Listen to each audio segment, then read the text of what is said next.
യുപിയിൽ ബിജെപിയുടെ വിജയ ഫോർമുല പൊളിച്ച് സമാജ്വാദി പാർട്ടി. ഒറ്റ തുറുപ്പുചീട്ട് അവസാന നിമിഷങ്ങളിലേക്ക് കടക്കുമ്പോൾ ഇറക്കിക്കൊണ്ടാണ് ബിജെപിയുടെ മറ്റെല്ലാ തന്ത്രങ്ങളെയും സമാജ്വാദി പാർട്ടി പൊളിച്ചെടുക്കുന്നത്. ഇവിടെ തുറുപ്പുചീട്ട് അഖിലേഷ് യാദവ് തന്നെയാണ്.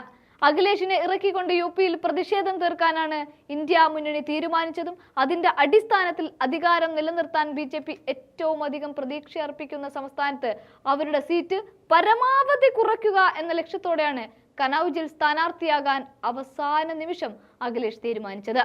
എന്നാൽ പക്ഷേ രാഹുലാണ് ഇവിടെയും താരം.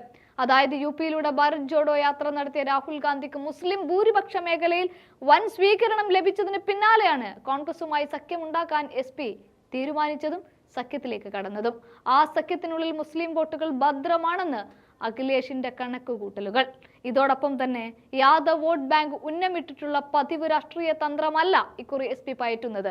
ആകെ മത്സരിക്കുന്ന 62 സീറ്റിൽ മറ്റു പിന്നോക്ക വിഭാഗങ്ങൾ, അതായത് OBC അടക്കമുള്ളവ 30 പേരെയാണ് SP നിർത്തിയത്. ഇതിൽ യാദവ് വിഭാഗത്തിൽ നിന്നുള്ളത് ആകെ 5 പേർ മാത്രം. തങ്ങൾ യാദവ് വോട്ടുകൾക്ക് പിന്നാലെ പോകുമ്പോൾ യുപിയിലിടെ ഉടനീളമുള്ള യാദവ ഇതര OBCകളെ ഒപ്പം നിർത്തി നേട്ടം കൊയ്യുന്ന ബിജെപിയുടെ വിജയ ഫോർമുല പൊളിക്കുകയാണ് ലക്ഷ്യമെന്ന് SP വൃത്തങ്ങൾ പറയുകയും ചെയ്യുന്നുണ്ട്.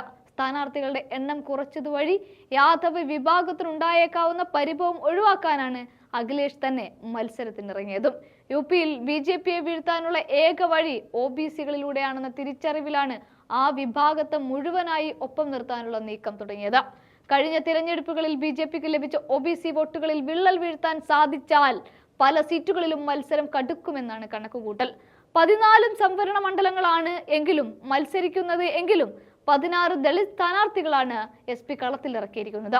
മായാവിയുടെ BSP ദുർബലമായതോടെ ദളിത് വോട്ടുകൾ പിടിക്കുകയാണ് ലക്ഷ്യവും. OBCക്ക് പുറമെ ദളിത് മുസ്ലിം വോട്ടുകൾ ലക്ഷ്യമിട്ടാണ് SP രംഗത്തെത്തിയിട്ടുള്ളത് എങ്കിലും മുസ്ലിം വിഭാഗത്തിൽ നിന്ന് 4 പേരെയാണ് അവർ സ്ഥാനാർത്ഥിയാക്കിയത്.